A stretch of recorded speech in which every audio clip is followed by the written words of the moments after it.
तुम्हालाही सकाळी कामं आवरण्यास खूप गडबड होते का? असं होऊ नये म्हणून तुम्ही या टिप्स फॉलो करायच्या आहे. ज्यावेळी आपण भाज्या आणतो त्यावेळी आपण त्या लगेचच फ्रेशली निसून ठेवायच्या आणि व्यवस्थित त्या आपण एअरटाईट कंटेनरमध्ये ठेवून द्यायच्या. म्हणजे सकाळी आपली कामं आवरण्यास अजिबात गडबड होत नाही. मुलांचा टिफिन, नवऱ्याचा टिफिन ह्या खूप गडबडीच्या गोष्टी सकाळी सकाळी आपल्याभोवती असतात. तर आपण या पद्धतीने जर तयारी करून ठेवली तर नक्कीच आपली कामं पटापट आवरतात.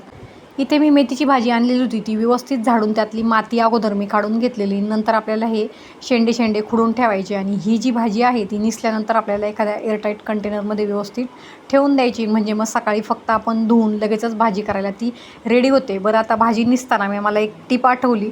तर या पद्धतीची जी पानं असतात तर ती अळी गेलेली असते, तर त्यामुळे ही जी पानं असतात ती नेहमी निसताना काढून टाकायची. घाई गडबडीमध्ये असली पानं घ्यायची नाही, यात अळ्या असतात.